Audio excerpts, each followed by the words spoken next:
Mexicana de Neumología, que rendimos homenaje a la doctora Juanita Vargas y a todos los colegas que lamentablemente perdieron la vida en estos últimos años. Hablaremos acerca del uso de los corticoides en la COVID-19. Recordemos que desde inicios de marzo del 2020, en que empezaron a surgir los casos de COVID-19, fueron probando diferentes fármacos y se planteó el efecto de los antiinflamatorios esteroideos que podría beneficiar a cierto grupo de pacientes, por lo cual se han realizado diferentes investigaciones. A lo largo de esta presentación trataremos de responder esas preguntas y sabemos actualmente que los corticoides han demostrado beneficio en disminución de la mortalidad en los pacientes con enfermedad grave que han usado corticoides, ha reducido la mortalidad, pero es importante el momento en el cual se debe indicar y en el paciente adecuado. La idea de esta presentación es poder direccionar o indicar el medicamento ideal en la dosis adecuada y correcta y en el momento adecuado, permitiendo que los profesionales apliquemos lo que es medicina basada en la evidencia para evitar el uso indiscriminado de estos fármacos. No tengo conflictos de interés respecto a esta presentación. Debemos hacer memoria que del total de los infectados por esta virus, un 60% de los pacientes son sintomáticos y alrededor de un 20% van a necesitar ser hospitalizados probablemente en la segunda semana de la enfermedad. De ellos, en promedio, un 20 o un 25% va a necesitar un ingreso a unidades de cuidados intensivos y del total, un 73% va a llegar a la recuperación, que esto puede llevar de varias semanas hasta varios meses, y un 27% lamentablemente de los pacientes fallecen. Afortunadamente, estas cifras han ido disminuyendo debido a la utilidad de las vacunas aplicadas y el aprendizaje que hemos tenido acerca de esta enfermedad. Si vemos porcentajes totales del 60% de sintomáticos, un 0,5 a 1% de los pacientes fallecen. Debemos recordar este gráfico donde nos ha demostrado las etapas en las cuales sucede la replicación viral, generalmente los primeros 5 a 7 días. En esta etapa inician los síntomas generales, síntomas constitucionales, síntomas gripales, los cuales tiene el paciente, y a medida que pasa la segunda fase existe una respuesta inflamatoria que de ser persistente, va a ocasionar una hiperinflamación, ocasionando una neumonía grave y un distrés respiratorio en el paciente que le puede llevar a la muerte. En esta fase estaría indicado el uso de los antiinflamatorios esteroideos para frenar esta respuesta inflamatoria hiperactiva. En este gráfico podemos ver cómo los virus, al ingresar al epitelio alveolar, va a ocasionar que tanto macrófagos y proliferación de neutrófilos liberen mediadores inflamatorios como interleuquinas, factor de necrosis tumoral, interferón gamma, ocasionando una cascada de mayor activación de macrófagos y linfocitos que liberen gran cantidad de mediadores inflamatorios para impedir la proliferación de los virus. Entonces, se plantea que los corticoides puedan modular esta respuesta inflamatoria y evitar el mayor daño del epitelio alveolar. Sabemos que estos marcadores de la inflamación, que cuanto más altos están, nos indican un peor pronóstico y que el paciente va a evolucionar a un distrés respiratorio del adulto. Sucede una inflamación, existe un exudado alveolar, puede existir ruptura de los vasos con hemorragias y trombosis, y este proceso inflamatorio, si no es frenado, pues va a ocasionar secuelas severas o daño permanente en el paciente. Ya desde hace mucho tiempo sabemos que los corticoides se han planteado como parte del tratamiento de infecciones graves, aunque siempre ha sido una controversia por estudios a favor y estudios en contra, y en esta época ha sido un verdadero impulso para que se desarrollen diferentes investigaciones científicas que nos den mayores luces al respecto del uso de los corticoides. Hemos relacionado su uso en epidemias previas como el SARS, el MERS, la influenza grave y en la misma neumonía de la comunidad. Sin embargo, la evidencia siempre ha sido débil debido a que son estudios observacionales con bajo poder estadístico para poder recomendarlos, además que existe diversidad en los medicamentos y las dosis que se utilizan de los corticoides y el inicio en diferentes etapas de la enfermedad. Es posible que su beneficio sea útil dependiendo de la dosis que seleccionemos, el momento adecuado y en el paciente adecuado en este tipo de infecciones virales graves. Aquí tenemos varias publicaciones de más de 10 años atrás en las cuales se habían usado los corticoides, mostrando que algunos estaban a favor y otros en contra. Entonces, en la infección por virus de SARS-CoV-2, en la primera época existe gran replicación viral y a medida que pasan los días empieza una respuesta inflamatoria al virus y que puede progresar hasta ocasionar daño de múltiples órganos.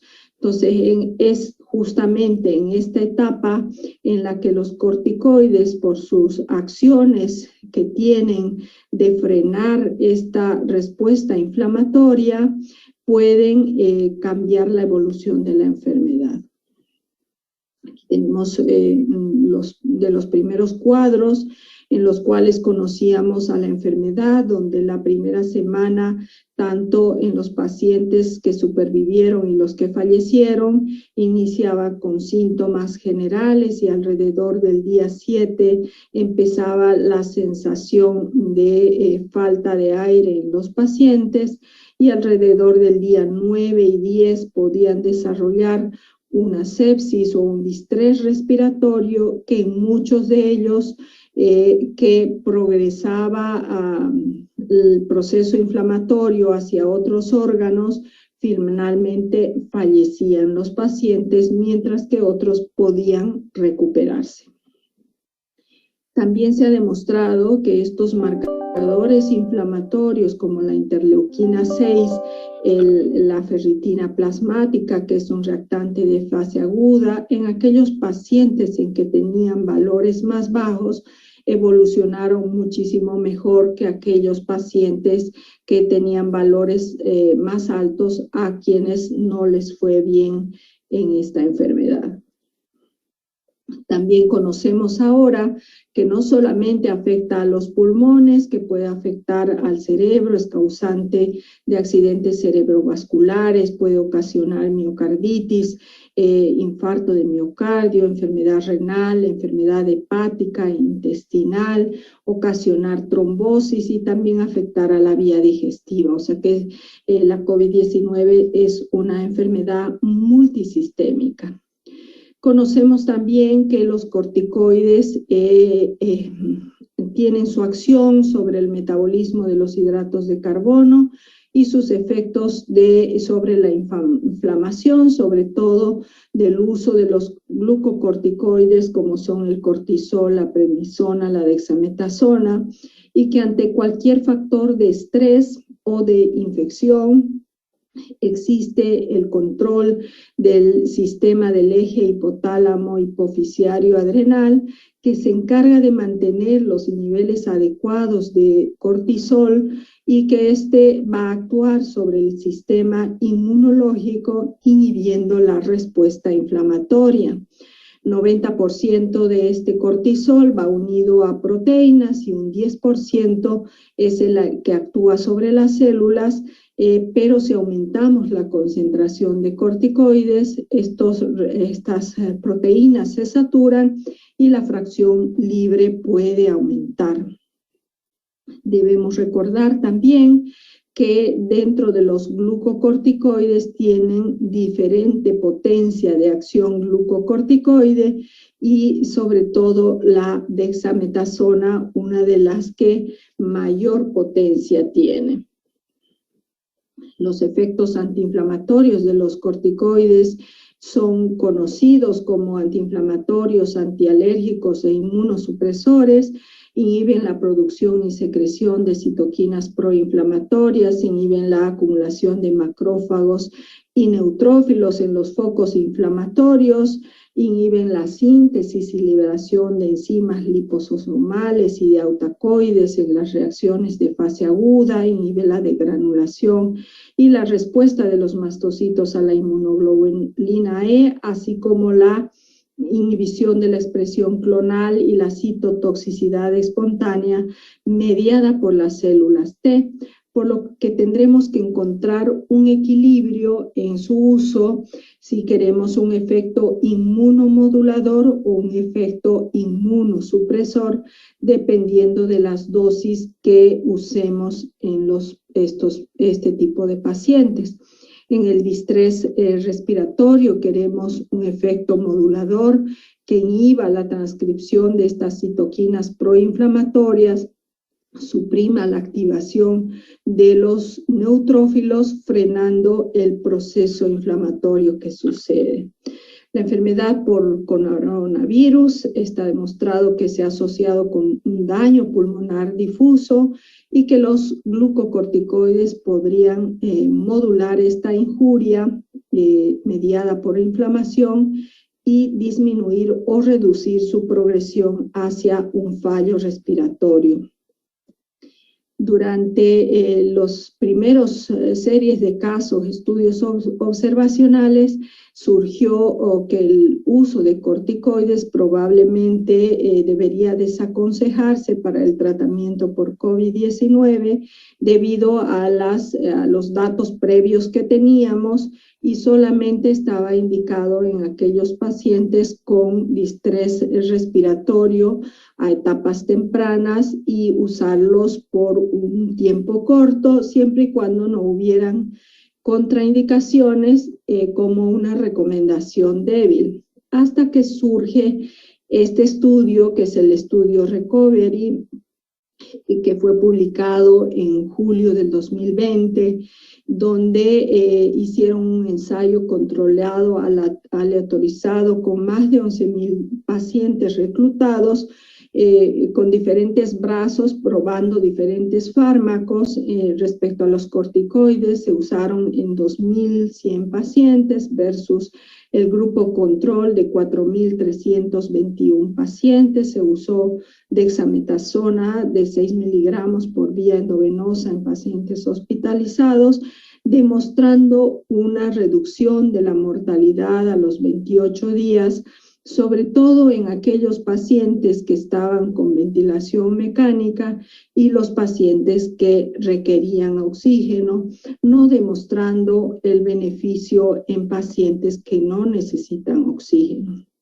En estas gráficas podemos ver claramente la reducción de la mortalidad en los pacientes que usaron dexametasona, tanto de los que estaban en ventilación mecánica como de los que requerían oxígeno versus aquellos que no necesitaban oxígeno, más bien era contraproducente y empeoraba la mortalidad a los 28 días. Aquí tenemos los porcentajes y los datos que nos indican que tiene significancia estadística, por lo que se los ha recomendado, reduciendo la mortalidad en una tercera parte de los pacientes que están con ventilación mecánica y una quinta parte en pacientes que requieren oxígeno. Por lo que el estudio recomendaba su uso en aquellos pacientes con hipoxemia que tuvieran enfermedad moderada severa. Asimismo, sale este otro estudio, el estudio CODEX, que fue realizado en el Brasil, donde valoraron el efecto de la dexametasona respecto a los días de vida y días libres de ventilador en aquellos pacientes con distrés respiratorio agudo, moderado y severo por COVID-19. Si bien es un grupo más pequeño, se randomizaron a 299 pacientes, 151 que usó dexametasona, se usó unas dosis más altas, 20 miligramos al día por 5 días, seguido de 10 miligramos por 5 días posteriormente, versus un grupo de 148 pacientes quienes recibieron una terapia estándar, demostrando el beneficio y disminuyendo los días, o más bien dicho, aumentando los días libres de ventilación mecánica. Además, este estudio permitió ver los efectos adversos en los pacientes, mostrando el grupo que usó dexametasona versus el grupo estándar, no habiendo diferencias significativas respecto a las infecciones asociadas y a los episodios de uso de insulina por hiperglucemia en este grupo de pacientes. Es así que a raíz de estos estudios se recomienda usar los corticoides a dosis baja o en aquellos pacientes con distrés respiratorio grave a dosis un poco más altas como del estudio CODEX. Esos mismos días fue publicado este otro trabajo, el estudio REMACAP, que evaluó el efecto de la hidrocortisona respecto a la mortalidad y la disfunción orgánica en pacientes con enfermedad severa por COVID y en aquellos que usaron hidrocortisona a dosis dependiente o dosis fija, fue mucho más beneficioso respecto al grupo que no usó hidrocortisona. Con lo cual, la Organización Mundial de la Salud hace un metaanálisis de todos los estudios publicados hasta el momento, demostrando el beneficio a favor del uso de corticoides en pacientes con COVID grave en la segunda etapa de la enfermedad. Es así que la OMS recomienda su uso en pacientes con COVID grave, no se lo recomienda como tratamiento preventivo y tampoco en aquellos pacientes con enfermedad leve o moderada que no requieren oxígeno. Para valorar la gravedad puede ser útil algunas escalas, como ver los signos de disnea, la frecuencia respiratoria, la saturación de oxígeno o el empeoramiento de las imágenes radiológicas para poder determinar el inicio de uso de corticoides. No debemos olvidar respecto a los efectos adversos que pueden ocasionar los corticoides y siempre valorar las interacciones farmacológicas dependiendo de cada paciente, la patología que tuviera, y entonces se debe controlar la glucemia y el ionograma, sobre todo los valores del sodio y del potasio. Finalmente, para responder las preguntas que nos habíamos planteado al inicio, en quiénes deberíamos usar, en aquellos pacientes que necesiten ser hospitalizados, que tengan hipoxemia.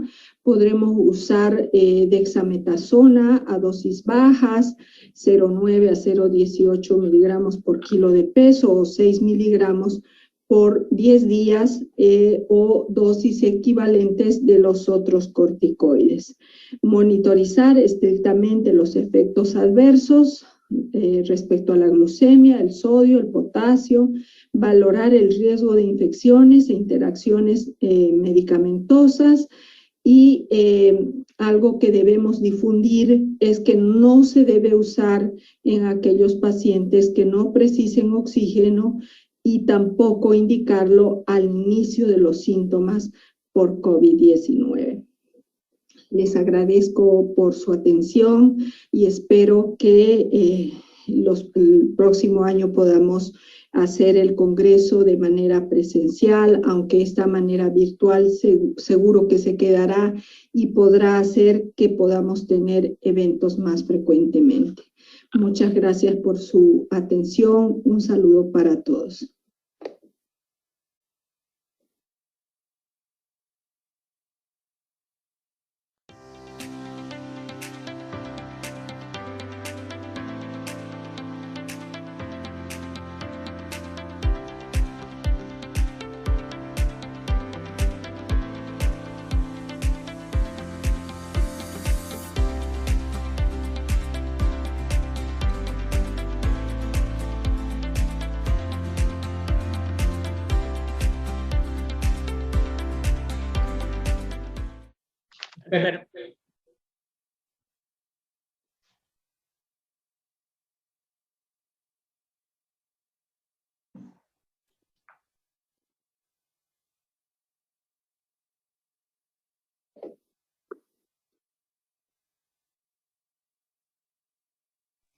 Muchas gracias, buenas tardes, y retornando a nuestra jornada, vamos a presentar al colega Eduardo Soto de la Fuente de nuestro país hermano México. Nos va a presentar el tema repercusión espirométrica en pacientes con COVID-19. El doctor de la Fuente es médico cirujano egresado de la Universidad Nacional Autónoma de México. Es médico especialista en ginecobstetricia en primer grado por el Instituto Superior de Ciencias Médicas de La Habana, Cuba. Es médico especialista en cirugía general del segundo grado por el Instituto Superior de Ciencias Médicas de La Habana, Cuba. Médico externo, investigador en fisiología pulmonar del Hotel Dieu en París, Francia. Máster en salud de los trabajadores del Instituto Nacional de Salud de los Trabajadores de la República de Cuba. Jefe del Servicio de Laboratorio de Función Pulmonar, doctor Ernesto Guevara de la Serna, con sede en Chiapas, México y Ciudad de México. Es jefe del Servicio de Laboratorio de Función Pulmonar, doctora Marta Méndez Vargas de Zaragoza, de la Universidad Nacional Autónoma de México, profesor de posgrado y diplomado de especialidad de salud del trabajo de la Universidad Nacional Autónoma de México. Es profesor de posgrado de maestría y doctorado en ciencias de la Universidad Nacional Autónoma de México. Entonces, adelante, doctor. Muy buenas noches, estimados colegas de Bolivia. Una vez más, me place enormemente el poder compartir con ustedes la experiencia durante esta gran pandemia de la humanidad. Realmente a lo largo de nuestra historia se ha certificado la gran amistad existente entre nuestros pueblos y el día de hoy no es la excepción. Dicen por ahí que la experiencia es la suma de los errores cometidos y si eso es experiencia yo tengo alguna y pondré a su consideración algunas situaciones con respecto a la bronconeumonía SARS-CoV-2. Vamos a vertir la experiencia de nuestros laboratorios en México y fuera del país. Como ustedes saben, yo soy externo del Hotel Dieu de Francia, del laboratorio Robert Tufenot. Nuestro laboratorio en la universidad, la que lleva el nombre de la doctora María Marta Méndez Vargas, y por supuesto nuestros laboratorios en la Ciudad de México y en Tuxtla Gutiérrez, que llevan el nombre del comandante Ernesto Guevara de la Cerda. Nos unimos profundamente al deceso de la doctora Juanita Vargas de Arce, a quien en algún momento nos hubiera gustado estrechar, y bueno, pues no la tenemos físicamente, pero siempre vivirá en nuestro recuerdo. Aquí están algunas fotografías rápidas de nuestro laboratorio en la Ciudad de México, y siempre me gusta hacer reflexiones y comento que en el decursar de la vida cada día que pasa, me alegra el saber que lentamente voy abatiendo mi gran ignorancia, pero me aterra el poco tiempo que me queda para dejar de ser ignorante. Creo que es una reflexión importante para todos. Se me hace muy importante conocer en algún momento dado la correlación que existe entre el daño molecular y la clínica, que sigue siendo el instrumento fundamental para poder lograr diagnósticos de tipo nosológico, pero bueno, sabemos que la correlación clínica, radiográfica, funcional y gases arteriales nos va a llevar con cierta certeza o certidumbre a diagnósticos de precisión.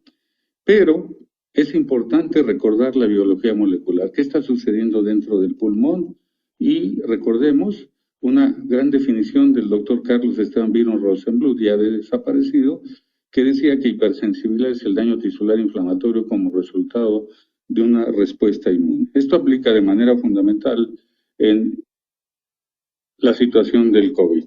Vamos a recordar brevemente que tenemos 600 millones de alvéolos, el pulmón derecho pesa 600 gramos, el 500 gramos el izquierdo, y que tenemos una superficie de hematosis de 80 a 120 metros cuadrados. De ahí la importancia y la contundencia de esta agresión viral en la economía y en particularmente en el pulmón. Recordemos que tenemos dentro del epitelio alveolar los neumocitos tipo 2, que tienen la importancia que son el 5% de la población general del epitelio alveolar y que son los precursores de los neumocitos tipo 2, que son el 95% de la superficie alveolar.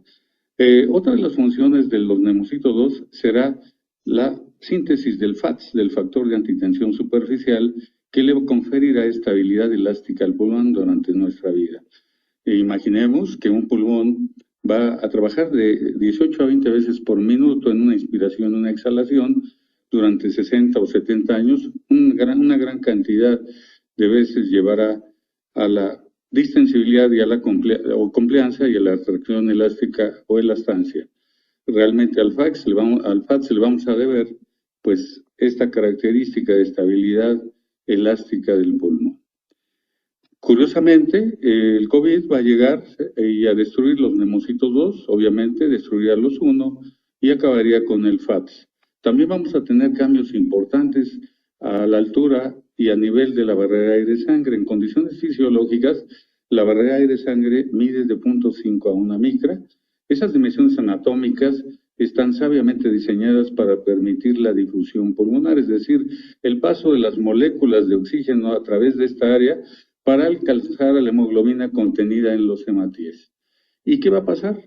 Que el COVID va a generar una inflamación debido a hipersensibilidad que la describí y va a cambiar las dimensiones de la barrera de sangre y pueden convertirse de 200 a 300 micras, y además el volumen pulmonar dentro de las células que conforman y la reacción inflamatoria generada por la presencia del COVID nos va a disminuir el volumen pulmonar.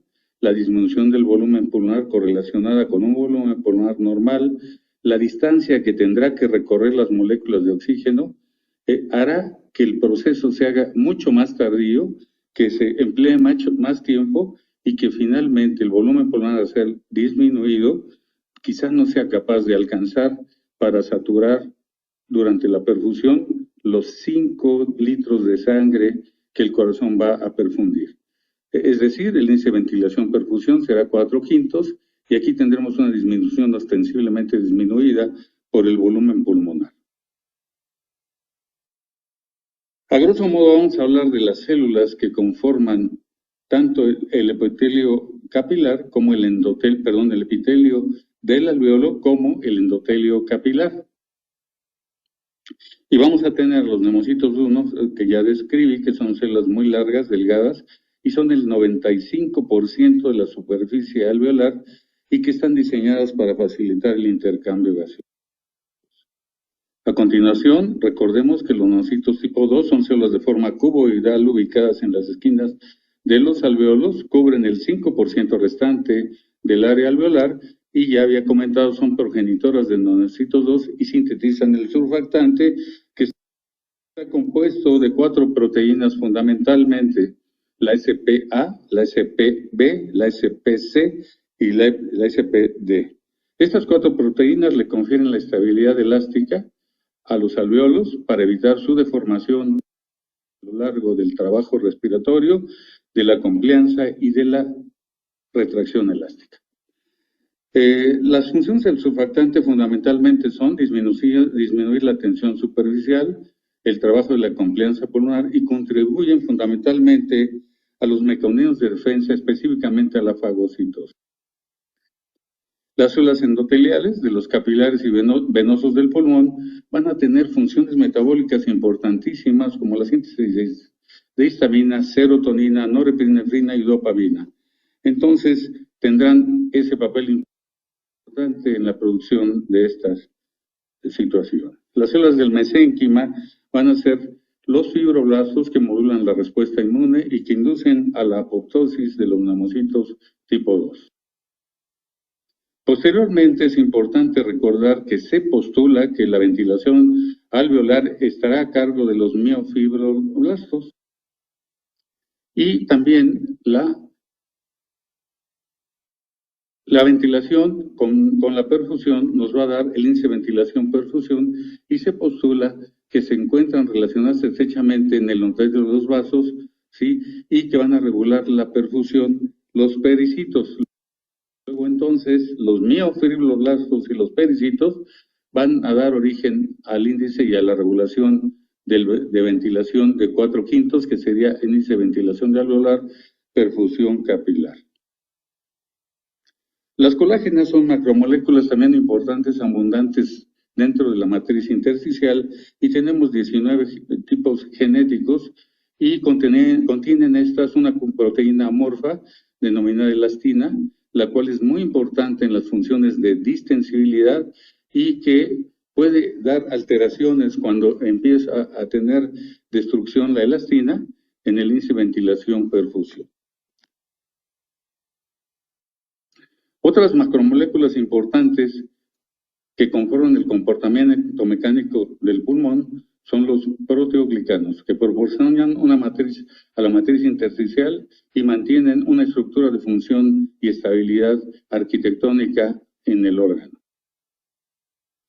Vamos a tener también otra molécula importante, que es la fibronectina, que es una glicoproteína fibrilar que forma parte de la matriz intersticial y de las membranas basales. Posteriormente vamos a tener en las células de defensa, células inflamatorias, a los macrófagos alveolares, que son células muy abundantes en la superficie alveolar, y a los intersticiales. Dentro de las células del sistema inmune destacan los linfocitos T, los B, las células natural killer y los linfocitos inmaduros, que son el 30%. Un hallazgo importante descrito por primera vez en el ganador del premio Nobel, el doctor Hoffman, de nacionalidad israelita, nos comenta en su tesis de premio Nobel que ganó en el 2011, que las células dendríticas son las comandantes en jefe del sistema inmune y que tienen varias funciones fundamentales, como sería presentar los antígenos, estimulan la producción de linfocitos T y activan las células T en reposo. Por último, muy importante, los poros de Kohn. Si tenemos 600 millones de alvéolos íntimamente relacionados desde el punto de vista anatómico entre alvéolo y alvéolo, estos conductos o canalículos que permiten que ingrese los gases y particularmente el oxígeno y que realmente se difunde rápidamente a través de estos poros de Kohn a todos y cada uno de los alvéolos. De la misma manera, de manera erógena, tendremos que el virus productor de la SARS-CoV-2 llegará en esta forma y se difundirá de la misma forma concomitante con el oxígeno. Dentro de las cosas importantes, ya hablamos de las micromoléculas, hablamos de la biología molecular y vamos a ver de qué manera influye este mecanismo en la complianza pulmonar. Del lado izquierdo tenemos la complianza, es decir, la distensibilidad que va a tener un sujeto con una fibrosis pulmonar.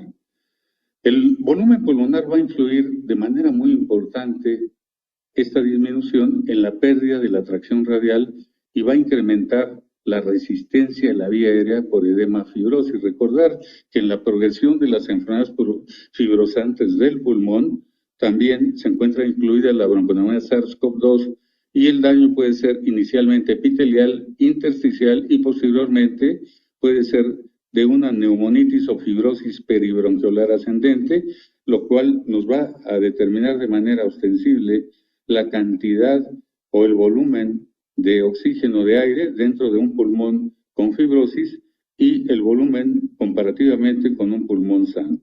Tendremos esta curva, que es la curva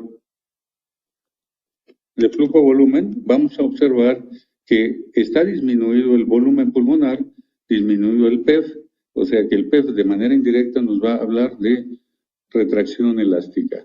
Y esto lo vamos a tener desde el punto de vista fisiopatológico en todas las enfermedades fibrosantes y en particular en la neumonía SARS-CoV-2. La fuerza contraria que nosotros vamos a tener es la retracción elástica pulmonar, que va a ser aumentada y vamos a tener este trazo. Un trazo con una velocidad del flujo máximo mayor a la teórica normal o predicha, que de manera indirecta pero consistente nos habla del aumento de la retracción elástica debido a la neumonía COVID y la disminución del volumen pulmonar comparativamente con este triángulo escaleno calculado de acuerdo a edad, estatura y sexo a través de ecuaciones de regresión lineal obtenidas en poblaciones sanas desde el punto de vista clínico, radiográfico, funcional, sin antecedentes de hábito tabáquico, de enfermedades broncopulmonares previas o de agentes que ingresan por vía respiratoria. Vamos a tener, por aumento de la retracción elástica, un PEF elevado, una velocidad de flujo de 50 y 75 en la curva flujo-volumen aumentada, y en la curva de Tífeno, el 25, 75 y 75, 85 también elevados. Vamos a tener una pérdida de la tracción radial, lo cual va a dar como resultado un incremento de la resistencia de la vía aérea debido a edema fibrosis, y esto lo podemos contratar fácilmente a través de un estudio de resistencia a la vía aérea, sistema ROC, que más adelante veremos. Aquí tenemos diversas curvas espirométricas desde el punto de vista de la curva flujo-volumen. Tenemos a la curva de patrón mixto, con aumento de la retracción elástica que describí en el efecto y en el ejemplo anterior. Vamos a tener una curva sin secuelas de COVID en sujetos que nosotros hemos revisado. En nuestro laboratorio de función pulmonar hemos visto cerca de 4,000 sujetos y tenemos una mortalidad de 8 casos en cuanto a 4,000 casos revisados. Vamos a mostrar posteriormente de manera secuencial la progresión y el impacto del tratamiento que propusimos para poder enfrentar al virus. Esta curva pertenece a un sujeto que hemos dado de alta y hemos visto de manera consuetudinaria que una secuela, a pesar de que pensamos que tenía volúmenes pulmonares, será el aumento de la retracción elástica pulmonar. Por último, en una curva mixta en sujetos que fueron atendidos de manera tardía. Algo muy importante es, pues, saber, tenemos contacto a nivel mundial con diversos grupos de investigación y el grupo del doctor Gattinoni no es la excepción. Se me hizo muy importante poder poner a su consideración un estudio interesantísimo que publicó el grupo del doctor Gattinoni el 14 de abril del 2020 y nos dice que las alteraciones mecánicas muy claras en la pletismografía serían, número uno, que obviamente por los estudios que se hacen podemos determinar que se caracteriza esta fase, ¿sí? Porque la estancia está levemente disminuida. La complianza pulmonar está muy cercana a lo normal, el volumen de gas intratorácico es casi normal, hay una baja relación, o sea, alteración en esa ventilación perfusión y vamos a tener una vasoconstricción hipóxica. La presión de la arteria pulmonar va a estar prácticamente en rangos de normalidad. Vamos a observar en este tipo de alteración que el bajo peso pulmonar nos va a dar como resultado una imagen en vidrio esmerilada por ocupación del edema o fibrosis según la estratificación de la enfermedad, visualizada durante la exploración del ATAC, y vamos a ver también alteraciones subpleurales, lo cual vimos también nosotros en los casos manejados y particularmente en las fisuras. Va a haber un bajo reclutamiento, una capacidad de reclutamiento, ¿sí? Porque está vinculada con la disnea. Después vamos a tener un aumento del volumen corriente, ¿sí? Lo cual es muy interesante porque siempre que pensamos nosotros en enfermedades fibrosantes del pulmón, tenemos en mente de manera tácita que va a haber una disminución por debajo del 80% de la capacidad vital forzada. Hemos descubierto a lo largo de ya 42 años de experiencia que algunas patologías fibrosantes del pulmón en su fase de neumonitis nos van a dar incremento de la difusión y aumento del volumen corriente y del volumen de la capacidad vital forzada. Y esto lo hemos observado en 3 patologías fundamentales. Una, la linfoleiomatosis. 2, la sarcoidosis. Y la asbestosis, ya que nosotros nos dedicamos a las enfermedades broncopulmonares de trabajo. La presión inspiratoria intratorácica va a ser negativa en esta fase, con una disminución de la PaSO2. La evolución de la enfermedad depende del grado de presión intratorácica asociada de manera directa al volumen corriente. Y si hay un aumento de edema pulmonar, se desarrolla la disnea y puede transformarse en fenotipo H. Recordar que a grosso modo de manera internacional se van a dividir los fenotipos en S, L y H, el de mayor agresividad. En el tipo H vamos a ver un aumento de la retracción elástica pulmonar ya descrita en los tratos anteriores, explicada por el incremento de edema pulmonar. Va a haber un incremento de los shunts de derecha a izquierda que en condiciones fisiológicas sabemos que son de 7.5%. Puede haber un alto peso pulmonar que va de 1 hasta 5 kilogramos y vamos a tener una alta capacidad de reclutamiento por la cantidad de tejido que no está aireado, y estas características también se correlacionan de manera directa con el síndrome de distrés respiratorio agudo. Obviamente, pues tenemos en nuestro laboratorio pruebas de difusión de single breath, de respiración única, pero no en todos los países de nuestra América se cuenta con equipos, y hemos diseñado una prueba de difusión cualitativa. La prueba de respiración única o respiración múltiple nos va a hablar de alteraciones cualitativas, sí o no hay problema de la difusión, y cuantitativas, qué tanto está disminuida la difusión, aumentada en el caso del COVID, como lo describí, de las 3 enfermedades que mencioné. Y nosotros hemos hecho una prueba muy sencilla que consiste en elevar la pierna a 90 grados con respecto al tronco, y vamos a ver en los pulmones sanos que esta prueba de difusión cualitativa, es decir, si hay o no alteraciones, pues vamos a tener una saturación normal o arriba de lo normal.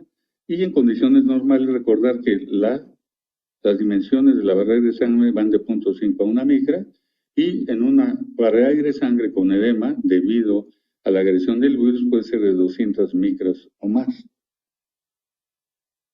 Si le pedimos a un paciente que durante 5 minutos eleve las rodillas o las piernas a 90 grados con respecto al tronco, esta prueba de difusión cualitativa será negativa al ejercicio. Recordar a grosso modo que durante el reposo vamos a tener un tiempo de difusión de 25 centésimas de segundo y un tiempo de captación de la hemoglobina circulando lentamente los hematíes de 75 centésimas de segundo. Si hacemos una resta, le quitamos 25 a 75, nos quedan 50 centésimas de segundo para que pueda ser captada el oxígeno dentro de la hemoglobina. Si a un sujeto sano le pedimos una prueba de ejercicio a 5 minutos, nosotros vamos a darnos cuenta que definitivamente hay alteraciones de la difusión, porque el tiempo de difusión al ejercicio es 25 y el tiempo de captación sería 25. Aquí tenemos en una neumonitis fibrosis, la prueba de difusión cualitativa positiva en reposo. Esto sería un daño en reposo tardío. Y en ejercicio, con una hipoxemia muy grave en la situación de la fibrosis o neumonitis existente. La prueba de la resistencia de la vía aérea también la implementamos en nuestros pacientes y sabemos que definimos a la resistencia como el gradiente de presión existente entre los alvéolos y la boca por la velocidad de flujo. ¿Y qué es flujo? Cambio de volumen por unidad de tiempo. Nosotros vamos a hacer en nuestro laboratorio ingresar el equipo, ocluyendo las mejillas, durante 10 ciclos ventilatorios a volumen tidal. Entre cada ciclo ventilatorio se va a escuchar la acción del shooter, que va a ser un mecanismo de válvula para lograr equiparar la presión alveolar con la presión oral. Cuando esto sucede, se libera el shooter, sale el aire y hacemos la medición, que en condiciones generales los valores teóricos van de 0.4 a 0.6 kilopascales. La prueba de la resistencia de la vía aérea en condiciones de salud va a constituir o va a determinar que habrá 4 litros ventilados y 5 perfundidos, que nos va a dar una resistencia normal.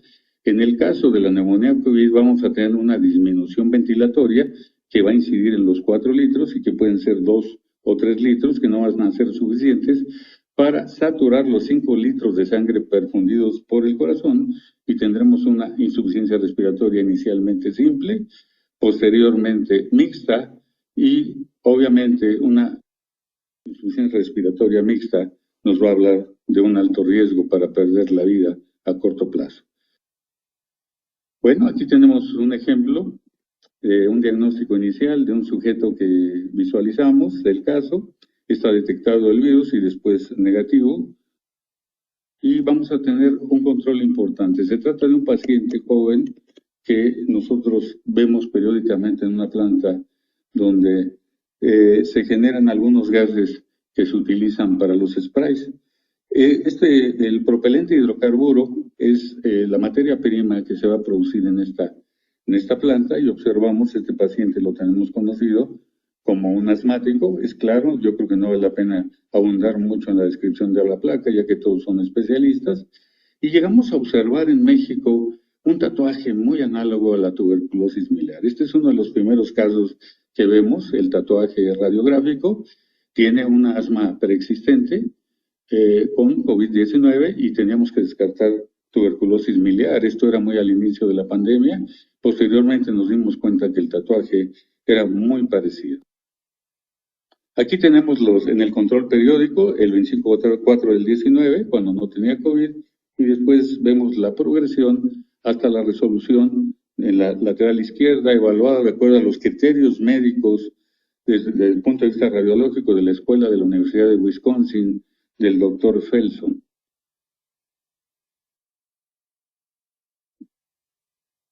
Miren qué interesante, una neumonía COVID-19 del caso que nos ocupa y una tuberculosis miliar. Cuando nosotros vimos esto, nos pusimos a pensar de manera rápida en la posibilidad de que tuviera un HIV, y bueno, pues posteriormente nos sorprendió el impacto. Aquí vemos la localización topográfica más habitual del COVID y los efectos que provoca de hipersensibilidad en la cara posterior. Aquí pues estamos viendo un corte medio en la axial.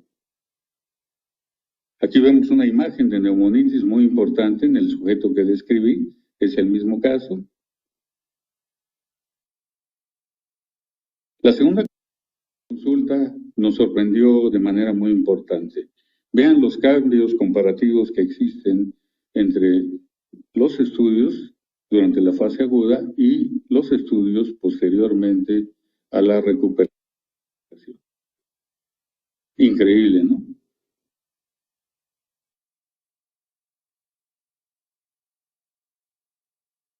Bueno, ahí es muy importante recalcar en esta última diapositiva que tenemos por fortuna el comparativo del control médico periódico que hacemos en la planta, donde este paciente ha estado expuesto a algunos hidrocarburos que obviamente ingresan por vía respiratoria y que van a provocar un impacto en la función pulmonar. Tenemos el control del día 9-10 del 19, y del 27/9 del 20.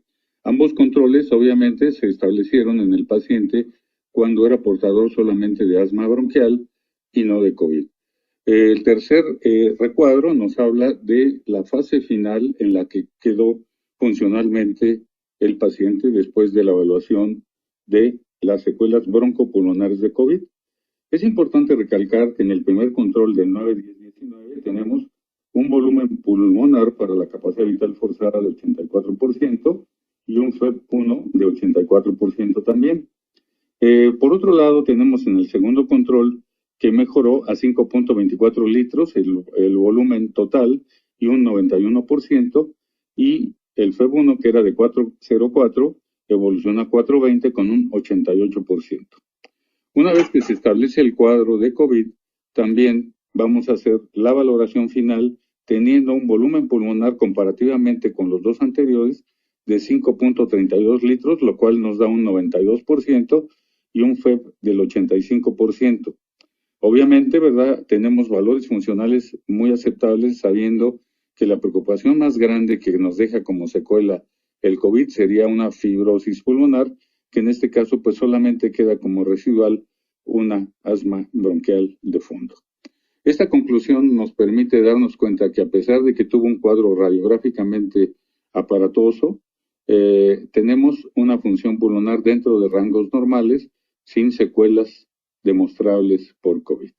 Esta es la última slide y bueno, pues ha sido un gusto saludarlos y pues nos veremos en la próxima plática que sigue a continuación.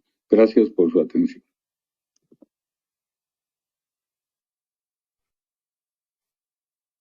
Muchas gracias, doctor.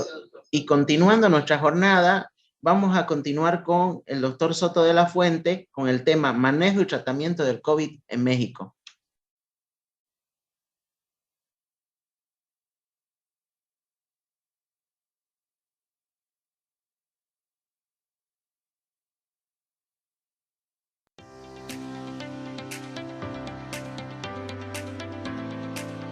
Un placer estar en contacto con ustedes y vamos a hablar un poquito de la experiencia mexicana en el manejo y tratamiento del COVID-19. No sin antes decir la gran controversia a nivel mundial que suscitó el tratamiento de esta patología tan importante en los últimos tiempos e historias del mundo. Algo muy importante es que hubo un gran número de tratamientos que fueron discutidos, que fueron proscritos en nuestro país. Sucedió así. De hecho, algunos de los medicamentos que prescribimos fueron formalmente desechados por la Secretaría de Salud y comentaron que si un médico prescribía eso podía ser denunciado y definitivamente pues recluido en una prisión debido a un mal manejo profesional del asunto.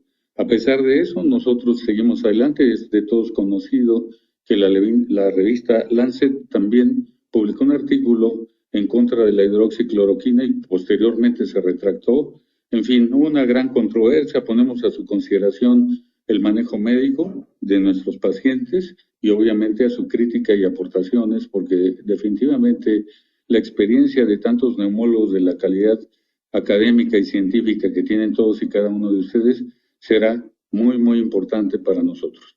Agradeceríamos cualquier crítica, debido a que eso depurará nuestro trabajo en función de la calidad y la atención a todos y cada uno de nuestros pacientes. Algo muy importante recalcar, todos sabemos que las comorbilidades son muy importantes en la instalación, el desarrollo, la progresión y las complicaciones del virus COVID-19. Y sería muy importante recalcar que nosotros tenemos el primer lugar de obesidad en el mundo, tanto infantil como en adultos, lo cual se convierte de manera muy importante en una comorbilidad que va a sustentar y a facilitar la instalación del virus. Obviamente, en la primera y segunda fase de la pandemia, donde no contábamos con las inmunizaciones pertinentes, fue una época muy cruenta, muy difícil, y acudían a nuestro laboratorio un sinnúmero de familias que habían perdido 3 o 4 miembros y llegaban otros 2 o 3 con un temor y un terror enorme a perder la vida. Nosotros utilizamos algunas cosas importantes, ¿verdad? Algunas variantes que pondremos a su consideración, trataremos que sea explícito en un tiempo tan corto como el que disponemos. Nuevamente, los lugares donde nosotros trabajamos, ¿verdad? Fundamentalmente nuestro laboratorio en la Ciudad de México. Y vamos a hablar a grosso modo de los patrones radiográficos. Los más comunes, por supuesto. Hemos observado y hemos leído a nivel mundial que las opacidades en vidrio esmerilado en el 65% de los pacientes se encuentran presentes y que además se observan márgenes mal definidos en un 81% de los casos. Hemos observado también broncograma aéreo en un 47% de los casos, engrosamiento septal interlobular liso e irregular en un 35% de los casos. También hemos observado un engrosamiento pleural adyacente en un 32% de los casos y un patrón en empedrado en un 10% de los casos. Obviamente el patrón en empedrado lo hemos observado en los estadios avanzados de progresión de la enfermedad. Hemos descubierto nosotros que el tiempo de evolución de COVID-19 va de 6 a 8 semanas, es decir, 60 días. Después de 60 días no tenemos prácticamente nada que hacer porque ya las secuelas que están establecidas, de poco o de nada sirve el tratamiento instituido. Aquí se desprende un pensamiento y una reflexión muy común en la práctica cotidiana de la medicina. Lo fundamental es la prevención. En el caso de COVID, pues la prevención dejó mucho que desear por múltiples situaciones y particularmente por la agresividad y la fácil transmisión del virus. Entonces, el diagnóstico precoz sería la piedra angular del tratamiento y obviamente del pronóstico y de la calidad de vida a mediano y a corto, a mediano y a largo plazo. Algo importantísimo recordar que las enfermedades fibrosantes del pulmón evolucionan de 2 a 5 años a la muerte y de manera muy diferente, pues sería la fibrosis criptogénica fulminante o enfermedad de Hamann y Rich, descubierta en el año 1945. Antes de la enfermedad de Hamann y Rich, que era una enfermedad poco común, por fortuna, no había habido ningún padecimiento capaz de generar una situación de alarma como la de neumonía COVID. Vamos a observar también opacidades bilaterales, subpleurales en vidrio esmerilado, ya lo había dicho, broncogramas aéreos, márgenes mal definidos, esto es una síntesis, ¿Y qué les puedo comentar? En un corte axial, pues creo que no vale la pena invertir tiempo en algo que ustedes manejan mucho mejor que yo, ya que yo no soy un neumólogo, sino me dedico solamente a la fisiología respiratoria. El 18 de febrero del 21 llega a nuestro laboratorio este paciente. Se trata de una persona multitratada que había tenido un cuadro previo a febrero del 20 cuando llega para ser atendido por nosotros. Siempre pensamos que todo paciente pues es muy importante, ¿no? Independientemente del quehacer al que se dedique, pero en particular este caso nos preocupó demasiado porque se trata de una investigadora de una larga trayectoria en la universidad que vio comprometida de manera muy clara su situación orgánica. Había sido maltratada por 2 o 3 médicos previos a nuestra intervención y ponemos a su consideración las radiografías escritas de febrero. En marzo, un mes después, vemos cambios que pues ustedes rápidamente identifican. Y posteriormente tenemos en abril, un mes después, ya prácticamente como quedaron esos pulmones. Vemos algunas bandas fibrosas y algunas otras cosas que ustedes identifican fácilmente, como imágenes de neumonitis todavía que queda como residual. Y a su consideración vamos a poner el tratamiento. Es un tratamiento que pues lleva varios ángulos, varias aristas importantes, ¿no? Sabemos que la hidroxicloroquina tiene un efecto de inmunomodulador en una respuesta inmune exagerada, caótica, donde se liberan en la tormenta de citoquinas fundamentalmente 4 citoquinas importantes, la 1, la 6, la 8 y la 18, que tendremos el intento de bloquearlas a través de las acciones de la colchicina, medicamento muy antiguo, conocido ya durante la historia de la medicina desde muchos años. La citromicina, que tuvo una gran controversia, nosotros la utilizamos por el sustento científico que tiene a nivel internacional en su efecto antiviral, de fácil acceso y de costo económico bajo. Algo muy importante en un tratamiento es que sea efectivo, que evite el mayor número de secuelas, siendo resolutivo, y que sea de fácil acceso a los pacientes que padecen este tipo de patología. Nosotros utilizamos algo importantísimo en nuestro país y creo que en el mundo entero.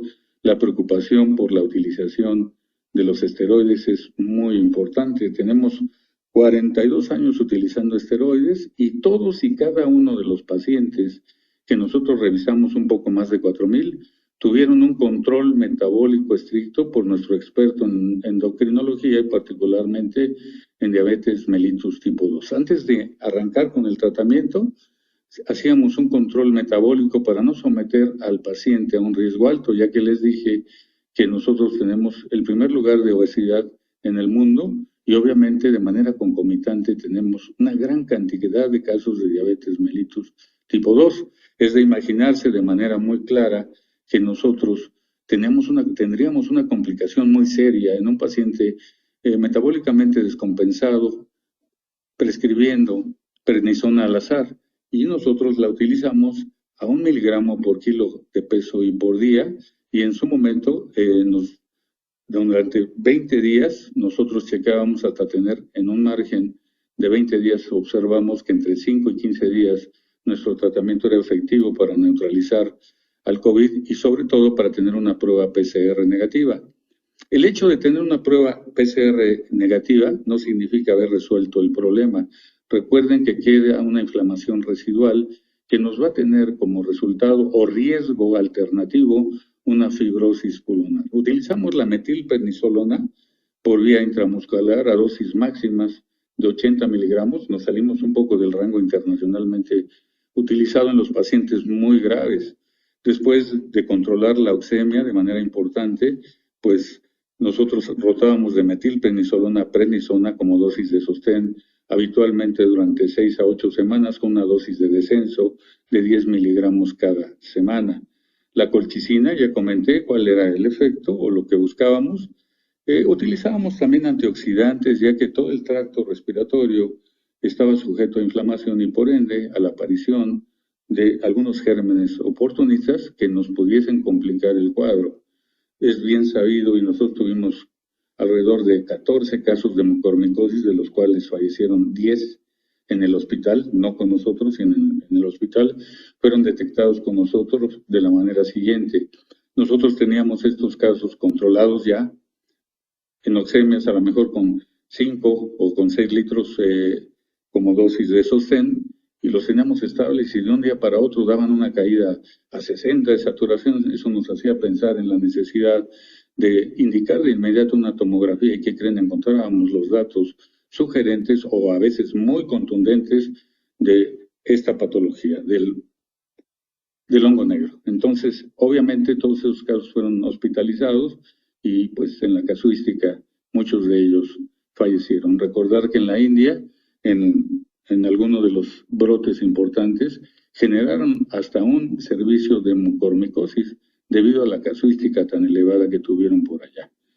Obviamente, las vitaminas del complejo B para la situación de la hemólisis de los hematíes y para las reservas de hierro. Y de inicio quiero comentar que utilizábamos, les llamará la atención que no usamos ningún anticoagulante de los conocidos. Y sabemos que los esteroides tienen un efecto anticoagulante importante y estuvimos utilizando la aspirina Protect. En lo personal, yo tuve 2 episodios de COVID, el segundo muy grave, estuve alrededor de 12 litros en terapia de sustitución y un buen día, utilizando la prednisona a 1 miligramo y la aspirina Protect, tuve una epistaxis que fue muy difícil de controlar. De ahí, pues, pensamos que era suficiente el efecto anticoagulante de los esteroides y retiramos la aspirina Protect. Nunca utilizamos los anticoagulantes conocidos y no tuvimos ningún caso de tromboembolia, lo cual, pues, no nos deja muy tranquilos porque, pues, leímos lo suficiente para darnos cuenta que en los pacientes muertos por COVID, el 70% tenía en la autopsia datos de tromboembolia pulmonar. Pero bueno, nosotros manejamos así los casos. Bueno, a continuación vamos a poner a su consideración el esquema ya descrito, ¿verdad? Este control lo llevamos de manera exhaustiva en todos y cada uno de los casos manejados, así como el control metabólico ya descrito, ¿sí? Aquí tenemos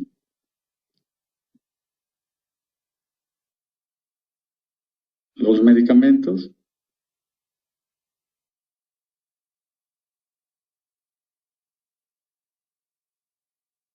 Y algo muy interesante, ¿sí?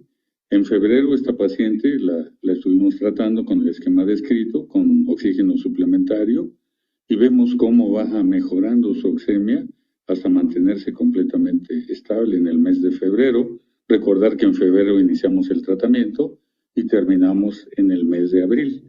Ya en el mes de marzo vemos la estabilidad de la oxemia durante todo este tiempo. Y por último, en abril vemos pues prácticamente todo muy estable. Obviamente había pasado ya la crisis y el riesgo importante, aunque las imágenes radiográficas nos dejaban la preocupación de ver si teníamos secuelas graves en este caso y un pronóstico que pudiera ensombrecer el futuro funcional respiratorio y la vida de esta paciente. En el caso de la glucosa, vean ustedes también en febrero los picos que teníamos, ya que es una paciente diabética con sobrepeso, conocida con 20 años de diabetes mellitus tipo 2, y vean en marzo hasta abril que mantuvimos un control metabólico absolutamente adecuado. Obviamente la descompensación diabética o metabólica nos llevaba a tener mayor riesgo del impacto patológico del germen en la función respiratoria.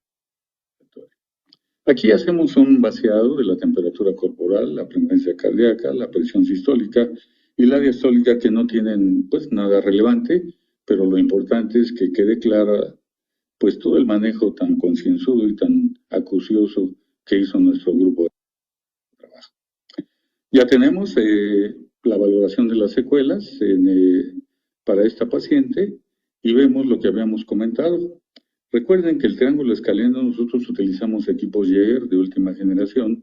Está calculado de acuerdo a edad, estatura y sexo a través de ecuaciones de regresión lineal. Nosotros somos los autores de las ecuaciones de regresión lineal para población adulta mexicana y quizá con una de las mejores R cuadradas del mundo, 0.74. Pocos grupos han logrado una R cuadrada tan clara y tan estadísticamente significativa. Una cosa es que en las ecuaciones de regresión lineal haya calidad estadística y otra muy importante que haya congruencia entre las ecuaciones correlacionadas con la radiología, con la clínica y por supuesto con la gasometría arterial. Esto nosotros lo checamos antes de utilizarlas de manera consuetudinaria en 500 casos testigo para determinar lo que acabo de comentar. Hicimos una prueba de resistencia a la vía aérea. Muy importante esta prueba porque nos permite estadificar si el daño acaecido por la agresión del virus se circunscribe al intersticio, al epitelio o ascendió a la zona de los bronquiolos ascendentes, ¿sí? O terminales. Entonces tenemos una prueba de la resistencia normal con el sistema ROC que les ejemplificamos en una slide previa. La paciente tenía en ese momento 51 años de edad, un peso de 82, nos damos cuenta que tiene sobrepeso. Es importante recalcar que nosotros utilizamos también la brazada. Estamos trabajando en una investigación para implementar 2 nuevas variables en la espirometría. Es de todo sabido que las 3 variables importantes a nivel internacional son la edad, la estatura y el sexo, pero hemos observado particularmente en población mexicana, en sujetos que miden menos de 1,50 de estatura, una brazada claramente diferente, hasta de 10-12 centímetros, lo cual nos hace inferir que los diámetros laterales del tórax son mayores y observamos que las ecuaciones se desfasan un poco. Entonces vamos a utilizar el perímetro torácico y la brazada como 2 nuevas variables espirométricas en nuestro nuevo estudio para encontrar y actualizar las ecuaciones de regresión lineal en población mexicana. observa algo interesante. Voy a permitirme decir que mundialmente los dos países que utilizan el índice Tifenol, por supuesto que Francia, y nosotros el GCM, que es el gradiente funcional respiratorio de Soto Méndez, que se define como la resta algebraica del valor porcentual de la relación del FEV1 entre la capacidad vital lenta obtenida menos la relación del FEV1, capacidad vital lenta o teórica normal o predicha. Esta resta algebraica, como toda resta algebraica, nos va